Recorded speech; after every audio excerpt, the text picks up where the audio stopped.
The 2008 global financial meltdown is a haunting echo of the 1990s Asian crisis. Back then, progress on Shanghai's World Financial Center came to a complete halt for 5 years.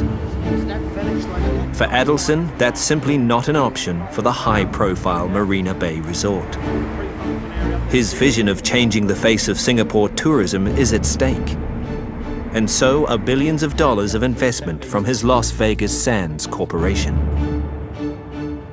He prefers finding a stopgap solution to weather the storm. Throughout history, there has never been a trend that went straight up, nor a trend that went straight down. So it goes up and down. It's only a matter of time when things will recover. In a bold move, Adelson pledges his vast personal wealth to the completion of the project, effectively ending any speculation of failure. There's a massive sense of relief in the company. I mean, everyone pleasantly surprised how quickly we've got through this and the fact we could hold it together and get it going again. So euphoria is probably the best way to describe it. With the crisis averted, construction on the 3 57-story hotel towers, the casino, theatres and convention centre resumes at pace. Everywhere you turn, steel is being installed. It's vital reinforcement for every concrete structure on the 15.5-hectare site. For one project at the tower's atrium, steel is more than just reinforcement. To construct the 15-ton drift sculpture by British artist Anthony Gormley, engineers had to first laboriously prefabricate it into over 70 segments. The segments are then welded into 8 slices and will ultimately form the sculpture.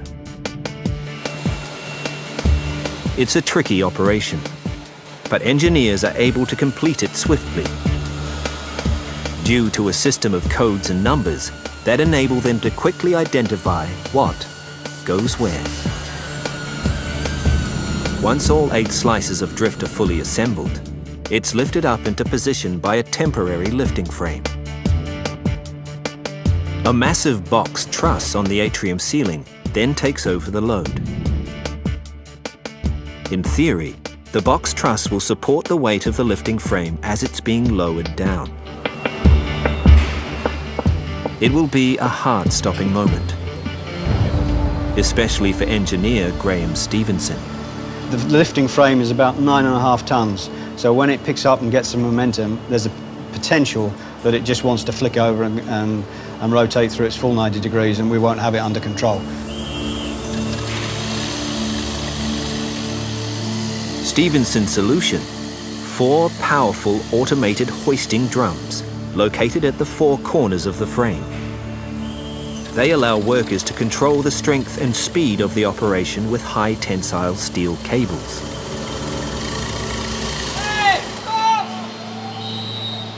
A spotter at the top determines the pace of the procedure and marshals the team.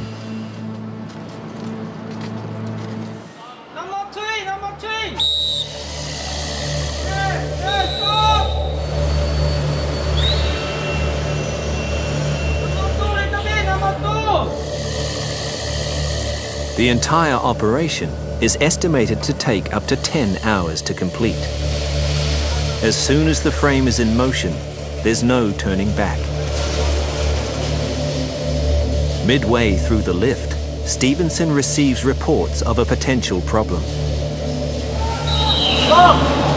22-story, number 7 temporary cable, scaffolding touching the cable.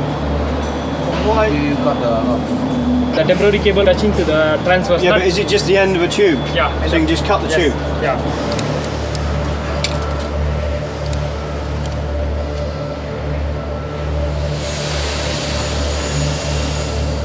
Problem solved. But what was previously an estimated 10-hour procedure now turns out to be a 24-hour marathon lift. At 6 a.m. the following morning, they complete the job. Absolutely fantastic.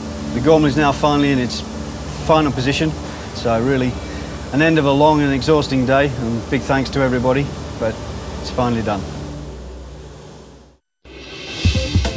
While the drift settles into its new home at the hotel atrium, elsewhere attention is focused on one of the project's key features, the crystal pavilions.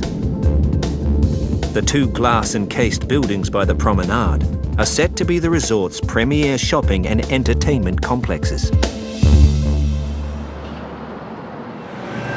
But before engineers can make them a reality, they have to secure their footprint. And already a major obstacle threatens to sink their objective. The crystal pavilions are situated within the confines of Marina Bay. So to found it, engineers have to find a way to build in 6 meters of water. The responsibility of tackling the problem falls on the shoulders of engineer Kurt Vella. I'm from Sydney. The underlying foundation in Sydney is sandstone, it's rock. All you need to do is just dust off the surface and you can build skyscrapers on it. Here it's very different. All the structures have to be heavily founded.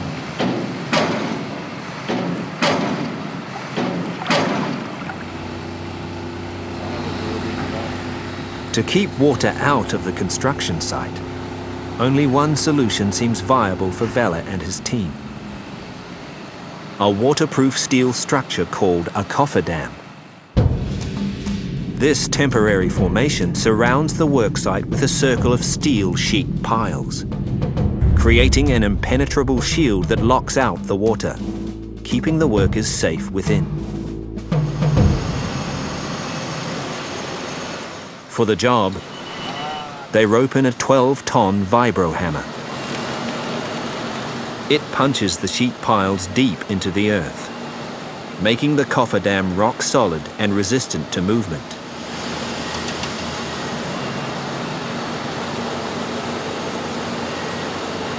With the Coffer Dam secured, engineers deploy powerful diesel pumps and run them 24 hours a day, ejecting any water that remains within the walls. This last step comes with inherent dangers. The force of the water outside creates what engineers call hydrostatic pressure. In theory, it's powerful enough to force water through any gaps in the Coffer Dam.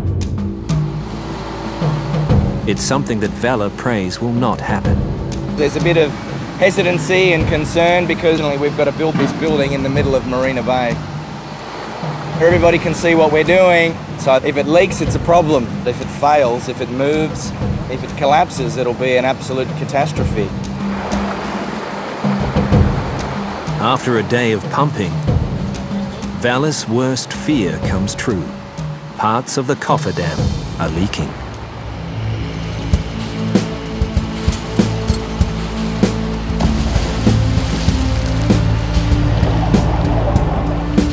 To rectify the problem, Vella orders a team of 8 divers into the water on 10-hour shifts.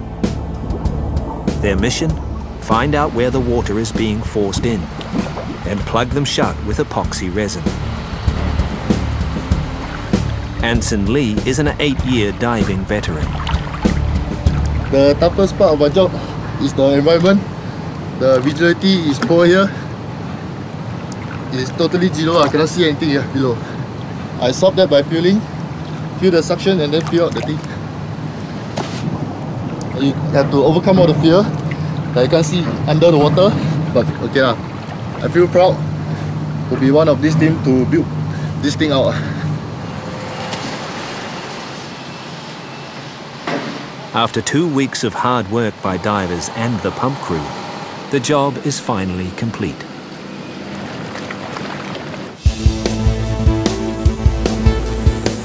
After 2 years of battling the elements and overcoming difficult construction milestones, the 3 sloping towers of Marina Bay Sands can finally celebrate their topping off ceremony. and move on to the next phase. But a destructive force of nature threatens to throw a spanner in the works. With climate change predicted to affect the pattern of Southeast Asia's typhoons, Singapore may one day experience the destructive tropical storms plaguing its northern neighbours in the Philippines and Taiwan. When that happens, typhoon-force winds could spell disaster for the hotel towers, especially the 340-metre sky park sitting on top of it. The force of the wind can make both buildings sway dangerously, causing irreparable damage to the structures.